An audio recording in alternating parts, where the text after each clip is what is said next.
حدث تزيد في دقاس سئنو العينت ካብ ስልጣን ምስተአለ እንተገደደስ ቁብለ ይግባ እንደምታስታውሱት በሳምንቱ በአገራችን ከነበሩ ክንውኖች ውስጥ የኢትዮጵያ ሀገራዊ ምክክር ኮሚሽን ማቋቋሚያ ረቂቅ አዋጅ መጽደቅ አንዱ ጉዳይ ነበር። አዋጁ የቀረበለት የህዝብ ተወካዮች ምክር ቤት በአዋጁ ላይ ሰፊ ክርክር ካደረገ በኋላ በ13 ተቃውሞና በአንድ ድምጽ ታቅቦ በአብላጫ ድምጽ አዋጁን አጽድቆታል። ወላ ሁርሁር ኩናት እንደሐለኻ ግን ዝርር በላይ ትግራይ በአሁኑ ሰዓት እየገባን ያለነው መተማመን መፍጠር በጦርነቱ ጊዜ አልተገናኘንም ስለኛ መቋቋም አያውቁም ስለኛ በሚገባ ሊረዱ ይገባል ኢትዮጵያ ከም ቁርዲድ ኮይና መጥይት አታያ ዝብለ ተሐሳስባ አባይታ ለየለ እንደሐለወ እዚ ክፍጠር ተገይሩ ረብሓታ ትግራይ ምስ ፌደራል መንግስቲ ሓቢርካ መስራሕ ይዘረጋገጽ ህዝብ ዘለችበት መድረኽ هذا نورمالايز ናይ ምግባር ነገሩ ጊሩ ስለተልዓለ ንሳት ክመጽኦም ክንዛተይና ዘን ሓደ ከመገሩ ይከይድ ዝብል ኣብ ናይ ሓባር ምባል ከድልየና ካባና ዝድለ ናይ ኣብቲ ኣጀንዳ ሴቲንግ ገለመለ ይኮነን ካባና ዝድለቱ ፕላን ናይ ምፍላጥ ነገርን ምቹ ኩነታት ናይ ምፍጣር ነገርን ህዝቡ ክጥቀመሉ እዩ ዝብል ግምት ኣለኒ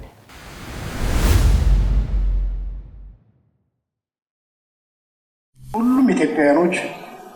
በሁሉም ክፍል ያሉ በዚህ ጉዳይ ላይ የመወያየት የመመካከር መብት አላቸው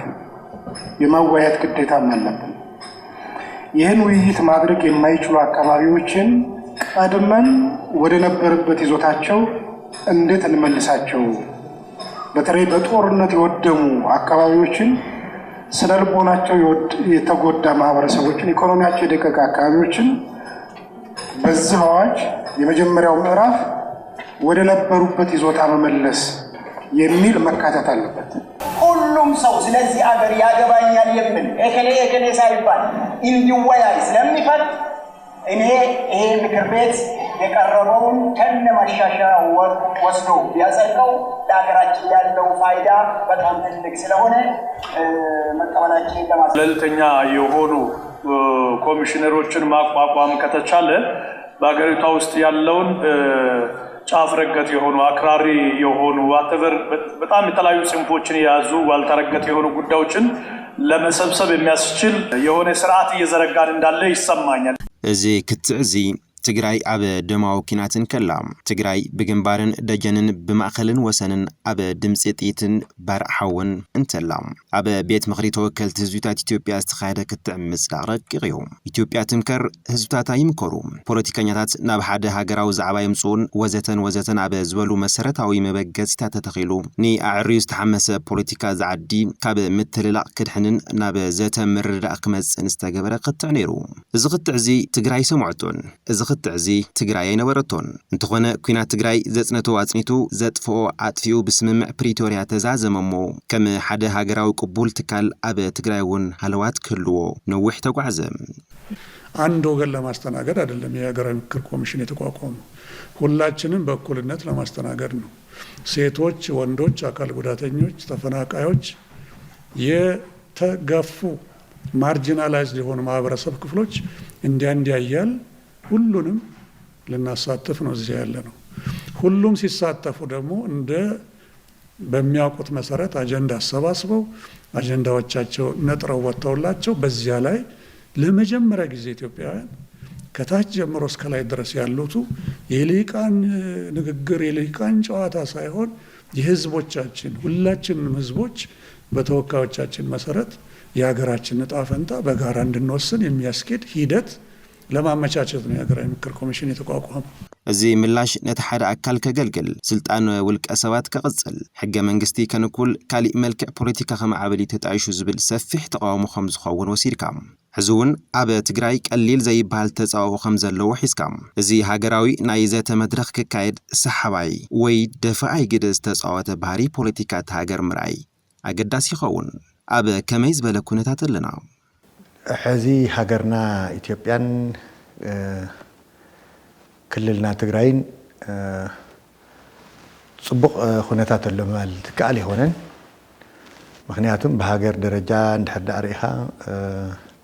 ኣብ ዝተፈላለዩ ቦታታት ግጭት ኣሎ ኣምሓራ ክልል ግጭት ኣሎ ኣብ ኦሮሚያ ክልል ግጭት ኣሎ ኣብ ካልእ እውን ብዙሕ ዝረጋ ይኾነን ካልእ እንታይ እዩ ኣብዛ ሃገር ማለት ኣብ ኢትዮጵያ ዝተፈላለዩ ዓይነት ግጭት ኣለዉ ሰዓት እዚ መልክዕ ዘለዎ ሓደ እቲ ገንጊን ወፂኡ ዘሎ ዓይነት ግጭት ናይ ብሄር ግጭት ምናልባት ናይ ቋንቋ መሰረት ዝገበረ ማንነት ግጭት ክበሃል ከኣል ብወሰን እናተደገፈ መንጎ ኣምሓራ ትግራይ መንጎ ሶማሌን ዓፋርን መንጎ ሶማሌን ኦሮሚያን መንጎ ካልኦት እውን ኣብ ብዙሕ ቦታታት ናይ ብሄር መልክዕ ዘለዎ ዘይምርድዳእ ለምጉናፅ ሓደ ሓደ እዩ ብጠመንጃ ብብረታዊ ቃልሲ ዝተደገፈ ይመስል ሓደ ሓደ ከዓ ብሶሻል ሚድያ ይኹን ብካልእ ናይ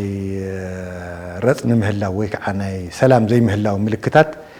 ናይ ግድን ኣይኮነን ብተኽሲ ክግለጽ ስለዚ እዚ ክረአ ከሎ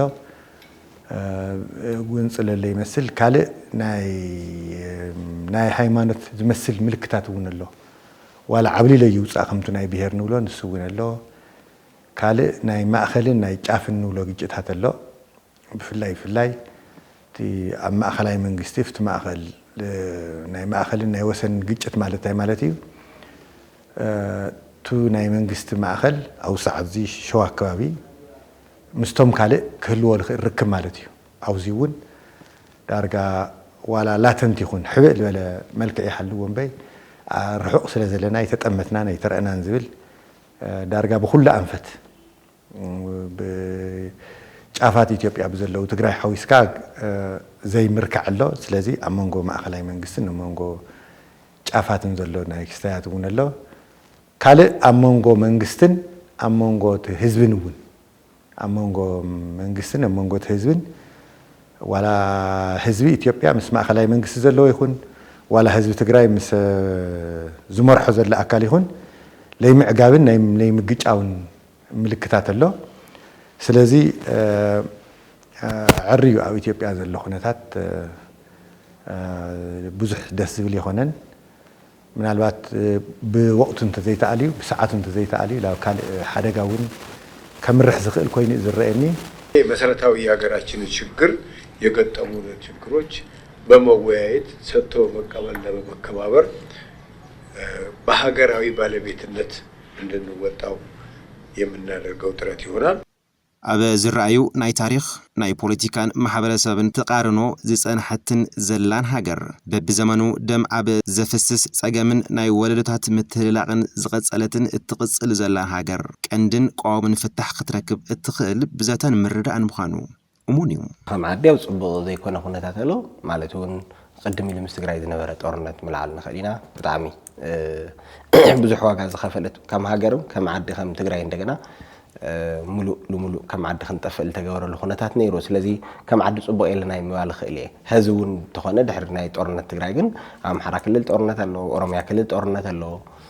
ትግራይ ኣብ ዘይተረጋግዐ ኩነታት ኣለና የሰላም የጦርነት ዝበሃል ዓይነት ኩነታት ኣለና ከም ዓዲ ጽቡቕ የለና ምባል ክእል እየ ትግራይ ምስ ማእኸላይ መንግስቲ ዘለዋ ርክብ ምዕሩይ ይኾነን ጽቡቕ ይኾነን ካልእ ኣብ ዝቐረባ ግዜ ከዓ ኣብ መንጎ ተጋሩ እውን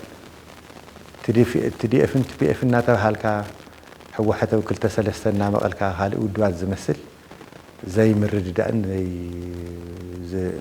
ዳርጋ ላብ ግጭት ከምርሕ ዝኽእል ዝመስል እንተገደደ ስምረት ዝሰኣነሉ ኩነታት ወይ ከዓ ናይ ሓሳብ ሓድነት ዕርዩ ዝለሕልሐሉ ናይ ዞባ ዝመስል ዘይምቅድዳው እውን ሓደ ዋላ ኣብቲ ህዝቢ እንተዘይተ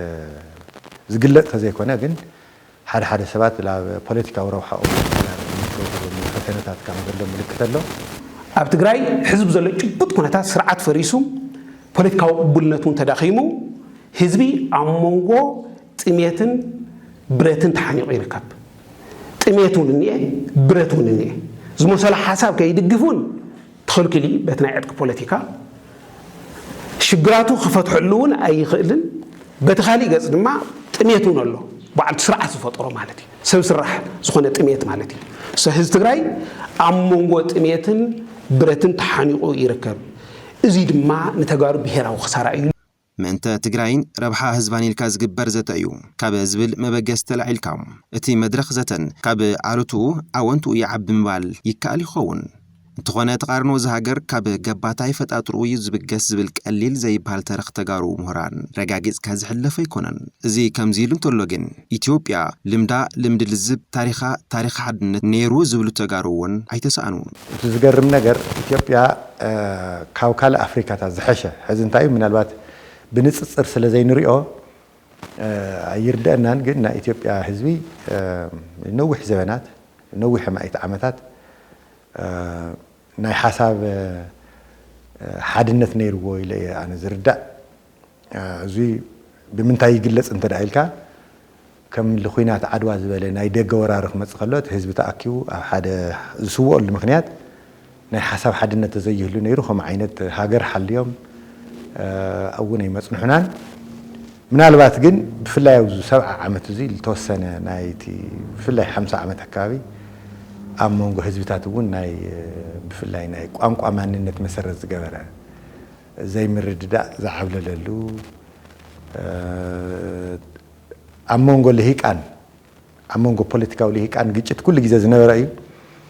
زو قربا جزاز ترى جيت جن دارجات جونتس لو تحت وريدو سب نسب كأشي مس كأشي ممهر مس ممهر نا يونيفرسيتي تمهراي مس نا يونيفرسيتي تمهراي زقوان تصل عينة نجار سلستر إيه خاب ما نمجيز اللي علي تو نا حزب حرقة نا حزب حدنت أفتنا زعتوا اللي الكاميرا أي كعلي እታ ብሰሜንን ደቡብን ብምዕራብን ምብራቕን ሽሾ ሰራዊት ብሰማይን ምድርን ሓውን ባረሩን ዘኒዋ ከም እቶን ቀውዒ ቃልቃል ዝበለት ትግራይ ሳላ ብቁርጺ ማዓንቲ ኣብ ጎና ደው ዝበሉ ደቃ ካብ ሙሉእ ጽንታ ድሒና ጉዳያ ብሰላማዊ መንገዲ ክትዓሊ ኣብ ፕሪቶሪያ ስምምዕ ተኽሲ ጠጠው ምባል ምስ ፈረመት ፖለቲካ ውሽጣ ብዘይ ምጣዓዩ ብሓደ ወገን ጸጋታት ፕሪቶሪያ ክትባዝሕ ኣይከኣለትን ብኻሊእ ወገን ድማ ዝርካባ ቁንጣር ሰላም ሒዛ ክትቀጽል ኣይከኣለትን ከም ሃገሩን ከምኡ ቅድሚ ሕዝና ተደፋፋዕና መጺና ኢና ولا نتدفعنا أنت مثلا حيل سبنا ولا أنت قنصنا تبيهرجنا حدا قام بتتان زب صحينا برا تقدم حزن دمر مدفع نايوعد حماق من قد أمتي نتحزن لما الدفع نتحزن لخناتات زي رجن بيهرنا حدا قام بتتان زب صحي كنا نيا حزن لما الدفع أجن جلسين مقبر تبيهرنا حدا قام بتتان زب صحي سننوع علينا نتدفعنا ننوع علينا نترحقنا من البعض فريز ولا قنصي نايزو 4-5 عامات زي مخنياتهم قدمي إذن ورا إليت كل جزاء إثيوبيا أجمل له بيستخدم متن مرحلة إثيوبيا تجار حويس كأل زارو له نتي سب مرعى بمرعى بالكاي خايخون بخالق من قد بمدواتات بالكا بخالق خالق خوهاد أم كبار تمساسل حساب كحز تمساسل زخون حساب مبالك وانت نورا أم نسنساتهم سلطان تحادة خف تحادة سلطان لف تحادة سلطان وزقبر شققرقن سلامة وشققر بهالس دار غازي العينت متقوين ستألا لي أخعى تحادث تزيد في دك أساس إنه العينت كاب سلطان مستألي أنت قريدس سقولي قبا أبناتنا ناي بوليتيكا بهالجن تخاتاتي لك خير خوالا خاب سلطان مسوردس تزي نقل كوو دك أساس زي كلا أخوه زبيل نجار تو خاب سلطان تألي خا دك إسو زي محدار زمثل ناي ديمقراطياوي بحلي حصرت أو تقرأ يخون أو إثيوبيا زرق له نجاريو زي هاجراوي نايزات مدرخ كايد درجة ملء مدلعو كما استجبر يزرب عب زلو لوبز حزوان عب تجري زلو شبوت حقت العلكا كونت ممزان جبويوم وكان لو خمت خلك التنحكو أو صبوق زي كون خنا تابز اللي عدي خنا أو صبوق زي اللي عدي بعلوم مخكرن زتن بزخنا قات عميك صلاء ويتخكل هكون كبهلا يخلن سلذي نحناس عندهم قديم خجباري جبوانيرو تي عم خاري ويكع تتكال كم تكال عم خاري تكال للو فتحاوي ويكع قلل تانيا خوني رجزع اللي بالحتة من العلت خليها كأول طرف جن مخكر يدلن اللي بال معناته مكات عخونا يخل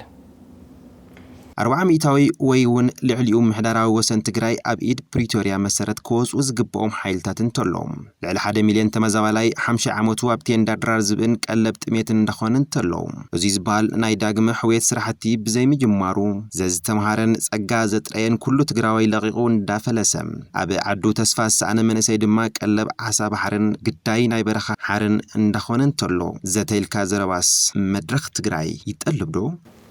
ዕሪ ይጠልብ በመሰረቱ ሃገራዊ ዘተ ሃገራዊ ምክክር ዘድሊ ብፍላይ ከማና ዝበለ ዕሪ ተጋላጺ ለግጭትን ለነድርን ጎንጽን ለህውከትን ንጦርነትን ተጋላጽ ዝኾነ ማሕበረሰብ ምምኻር የድልዮ ብጠመንጃ ብዙሕ ግዜ ተሞክሩ ወለድና ሞክሮሞ ولا في 17 ዓመት ቃልሲ ተሞክሩ ብድሕሪኡ እውን ብዙሕ ግዜ ተሞክሩ ምስ ጎረበት ሃገር ይኹን ንሰንሳትና ይኹን ዳርጋ ብጠመንጃ ምዝርራብ ዕሪ ይልጸንሐዮ ዛዕድ እዚ ስለዚ ትኾን ዝግብኦ ነገር እንታይ እዩ እንድሕር ዳኣ ተዘራሪብካ ኣብ ሓደ መድረኽ ተኣኪብካ እንድሕር ዳኣ ዘቲኻ ብቕንዕና እሞ ፕሮፌሽናል ዝኾኑ ሰባት እንተ ዳኣ መሪሖሞ እቲ ተኣኻትብለቱ ዘተ ፍታሕ ከምጽ ይኽእል ኢሉ ልግምት ኣለኒ ስለዚ ብመሰረቱ ስሩ ዞም ናጠቐስዎም ጸናሑ ሓደ ናይ ዲሞክራሲያዊ ሽግግር ናይ ስልጣን ሽግግር ናይ ባህሊ ተመክሮ የብልናን ኣባና ዕሪ ውሕዲ ካልእ ስልጣን ብጉልበት ናይ ምምንጥጣል ባህሪ ዕሪ ዝዓብለለ እዩ ዝዓዲ እዚ ስለዚ ቅድም ኢሉ ወለድና እውን ይገብርዎ ነይሮም ግን ወለድና እንተገበርዎ ዓለም ኣብ ዓለም ዝነበረ መስርሕ እዩ ቻይና ነይሩ እንግሊዝ ነይሩ ፈረንሳይ ነይሩ ስለዚ ንሕና ግን ሕዚ ዘለና ችግር ዘይፈታሕና ዝተመሊስና ልድሕሪት ንወቕሰሉ ኩነታት ዘሎ ወለድና ምስ መሓዙቶም ይመስሉ እዮም ነይሮም ንሕና ግን ወለድና ይንመስልን ኣይሚን ምስ መሓዙትና ይንመስልን ኣብ ሰዓት እዚ ኣፍሪካውያን እኳ ተን ብድሕረና ዝተፈጠራ ብባዕዳዊ መግዛእቲ ዝተፈጠራ ዓድታት እኳ ብናይ ዲሞክራሲያዊ መስርሕ ዝበለፃና ኩነታት ኣሎ ስለዚ እንታይ ፀገምና ኢልና ኣብ ንሰንሳትና እውን ብሄር መሰረት ዝገበረ ሃይማኖት መሰረት ዝገበረ ናይ ካልእ መሰረት ዝገበረ ጎንፅን ዘይምርዳእን ዝውተረሉ ዓዲ ስለ ዝኾነ ልዙይ ከዓ መፍትሒኡ ተኣኪብካ ምርድዳእ ተኣኪብካ ነሰሰርሊ ምርዳእ ሎሚ ለይ ክትበፅሕ ትኽእል ኢኻ ግን ክጅመር ክኽእል እኒዎ እዩ እንድሕር ዳኣ ዘይተጀሚሩ ዘለኣለም እናተጓነፅና ኢና ንነብር ስራ የሚሰራው አጀንዳ የሚቀረጸው ሌሎች ሀገሮች ልምድ እንዳየ ነው አጀንዳ ከላይ ያለው ቀርጾ በዚህ ተዋዩ ብሎ የሚወረወር ሳይሆን አጀንዳ የሚመጣው ከህዝብ ነው ስለሚል ይህም አዋጅ ስራዎች የሚሰሩት ክልል ውስጥ ነው ከክልል አርፎ ዞን ይሄዳል ከዞን ወርዶ ወደ ወረዳ መሄዱ አይቀርም ከወረዳም ጎጥ መድረሱ ስለማይቀር አንደኛ ነገር የተሰጠን አሳይመንት የተሰጠን ማንዴት ምን እንደሆነ በትክክል መረዳት ይህንን ለማድረግ ደግሞ ከሚመለከታቸው ጋር ሁሉ ስብሰባ ስናደርግ ቆይተን አሁን 11ችን መካከል የተሰጠን ማንዴት ምን እንደሆነ በትክክል ተረድተናል እንደምታውቁት ብዙ አይነት አገነዛዘብ አለ በዚህ ጉዳይ ላይ አስታራቂ ይሆን ይመስላችኋል አደራዳሪ ይሆን ይመስላችኋል ይህንን አለመሆኑንና እኛ መሰረታዊ በሆኑ ሀገራዊ ጉዳዮች ላይ ያሉትን መግባባቶች ለመፍታት የውይይት መድረኮችን ማመቻቸት ነው የኛ ስራ ምስክፍተቱ ከምታ አንተ ክብለክ ልጸናሕኩ ሓደ ድርድር ዘተ ምክክር ክባራታት አጥራሕ ይዝግበኦ ትትካል ከምዛ ዓይነት እዩ ልብል ናይ ባዕሉ ኾነ ጸገም ኣሎ ምስ ጸገሙ ግን እስካብ ህዛብ ኢትዮጵያ ልተወሰነ ከይደታት ከይድሎ ቶም ከይደታት ሳቶም ብምኻዱ ታይለውጦም ጽኢሉ ነገር ምግምጋም ምርኣይ የድሊ ይኸውን ዋላ ከምኡ ኢሉ ከሎ ግን ቶም ድርድራት ቶም ምክክራት ቶም ዘተታት ናቐጸሉ ክኸዱ ትግራይ እውን ኣካል ኢትዮጵያ እስካብ ህዚ ማለት ሓንሳብ ፍጹም ብሄርተኛታት ኮይኖም ክመጽሉ ደልዩ ሰባት ኣለዉ ብሄርተኛ ምዃን ከም ጸጋይ ልቆጽሮ ኣነ ብሄርተኛ ክኸውን ይደልየ ናይ ባዕለይ ሃገር ክህልወን ይደልየ ካልእ ብደንቢ ለኩሉ ሰብ ግልጽ ክኾነለ ይደልየ ግን ድማ ሓደ ግዜ ምስ ሓቀት ላተሞለ ኣጋጣምታት ኣለዉ ንኣብነት ፓስፖርትና አይዲና ደሞዝና ባንክና መብራት ኩሉ ነገር ምስ ኢትዮጵያ ኢና ዘለና ምስ ኢትዮጵያ እስካብ ዘለና ኣካል ኢትዮጵያ ኢና ማለት እዩ ኣካል ኢትዮጵያ እስካብ ዘለና እንደገና أفتنا إثيوبيا زلوا حماقو صبوا نجارات تساتفت خنكوني زبان إن كان بزعبة بعلنا بزعبة إثيوبيا وين بعلو إثيوبيا سلام سكابزي كونت تجري سلام زي كون اللخنتات يفتر يتري خامو إن كان بزعبة تجري لحوس كونتات هاليو بزعبة إثيوبيا وينون كاريونا خن مكر نخلو العدلات كل الأويل لحسن موضوعته إذا زجر مكة قتت وزعد زيز العال كاب تبدلون زي perceived نولا بدل نيل كان تبديله تسريقه تزريفه زي البدلي حزنا عملت تجريس وزع عصرت شو حتى عمت سبق بتعم بحفت خوينا يا تزريفه يا لإثيوبيا خم قرديد خوينا متيت أتايا زي ولا تحسسوا أبيت عليه اللي ندهله زي كفتر تغيري زي من الوقت حد وخوني له لفتره خوني خلي تو او جراسروت زلو او تحت زلو حزب جن بوي بتلفزيون سمعيه لك وي براديو سمعيه لك وي فيسبوك رئيه لك لزي مدحانيت انتاي ديسكس مغباري ندحدا بحد خوينخا بحد مدرخ ندحدا زت قريبكا ملؤ لو انت زيك ايركايو سوسن حساو تشرشرو ليخا سلازي زي ذات زبحال نجر بهاجر درجة عري صبغيو خلي كبا ትግራይ ኣብ ዘደራሽ ወኪል ዋላ ይሃልዋ ኣብ እዚ ብዘጽድቑ ሕግታት ምምሕዳራ ግን ኣይተረፈን ትግራይ ኣብ ትካላት መንግስቲ ፌደራል ዝተመረጸ ወኪል ይኹን ፖለቲካዊ ውክልና ዋላ ይሃልዋ ብሕግታቱ ምምሕዳር ብኣዋጃቱ ምቕያድ ብደንብታቱ ምኻድ ወዘተ ግን ኣይተረፋን ክሳብ ዛ ሰዓት እዚኣ ብዘሎ ጭብጥ ብሄራዊ ቁመና ኣካል መንግስትነት ክፋል ዝሃገርን ኮይና እትስጉም ዘላ ትግራይ ምስ ትካላትን ኣካላትን ዝሃገር ጠቢቕካ ምስራሕ ዘለዋ ዋጻይነት ዝገልጹ ብዙሓት እዮም ረብሓታት ትግራይ ምስ ፌደራል መንግስቲ ሓቢርካ ምስራሕ ይዝረጋገጽ ሕዝብ ዘሎ ጭቡጥ መድረኽ ትግራይ ላዕላዊ ግዛእታ ኣብ ትሕቲ ወረርቲ እዩ ዘሎ ሶ ትሕቲ ኩናት ብዝኾኑ ኩሎም ዓይነት መማረፅታት ውዕል ፕሪቶሪያ መሰረት ጌርካ ሕገ መንግስቲ መሰረት ጌርካ ላዕላዊ ግዛእት መሬትና ክምለስ ተማዛበልትና ክምለሱ ህንፀትን ዳግመ ሕውየትን ክጅመር ምስ ፌደራል ሓቢርካ ምስራሕ የድሊ ኩሎም ዓይነት መማረፅታት ድማ ተጠቂምካ مسرح يدلي هذا عبي مواصعي لناون نأمننا مالتي እሞ እዚ ኮሚሽን ሃገራዊ ዘተ ኣብ ትግራይ ክረግዝ መሰረታዊ ናይ ትግራይ ኣጀንዳታት ሒዙ ኸይድን ጽማቕ ውጽኢቱ ድማ ይፋ ክገብርን ኣካል ምስ መንግስቲ ፌደራል ትካላቱን ምስራሕ ወሲድካ ተቐባልነት ክረክብ ኣሎ ወደ የብሉን ዝብል ክትዕ ንጎኒ ገዲፍካ ውጽኢታዊ ክኾን ዶ ይኽእል ብዝብል ሕቶ ንልዕል ክፍተን ይግባእ እየ ዝብል ኣነ እንታይ መሲልካ حزي توم زجبرو تجبرات كنريهم كلنا أجندة نايم إكاف وانين نايم إكاف صراحين سجاب حزي سجاب 120 شوعة أجندة دي خمسة نجر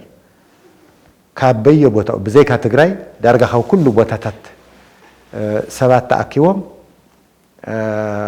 حساب وات يوم تاي تشجركم تاي كون لكم تدلي ونجر انتايو نايزا عد زيا مسارتاو فلفل صقم تول ونجر انتايو للكم قريتا انتايو زبيل نجر بملؤسه تحسب واصيو اركي ولا هذا تحسب تاي تغيرو اب تي ريبوزيتوري ويكا نايتي ناي حساب معخن بديجيتالن بنت اخاتو له بصحفن حدحدا زبلكا يا نجر تا وردانا ابن زخونه نجر حساب انت دايوا خوينا حساب نسو مجمريا نجر بورقت تأكيد الأخ بورقت كعال تأكيد خعات من يونيفرسيتي مهارو بدم بتس بقى مالت صراحة تمديو including artificial intelligence تمديو في دي كبر للتماشين زين تأخذ قلت خيل نود فيتو التفاعل عليه ناي دقي خن ناي وش تسوات إثيوبيا ويان دليتهم تاي بحقهم تاي قلوهم تاي قريتهم تاي حاويرو زي نورم نجر تاي زلالي وانا يتساخعلهم نجر انتاي نجر تجرات بخمي يفتحوا اللهم يلوم يأمنوا زول نجر لزخوانه يكون وصعت عالم لخاوي يكون أفريقاوي تمرماري يكون بعد سلطان حبريتان يوم مالتي حبيرهم كنبرو سلازل لهم هيكونن جرمناويان معرابين انتني لهم سي اتن أوروبا حبرتون يونين فاتيرهم زحاشة إيكونومي زحاشة معبالة خمسو كم زقبهم تنكراتات سبات تنكرانات مريحنت نبتيهم يوم عبدهم ناوهدت أو جرمن أو أوروبا حجسها ياو متقاسيدل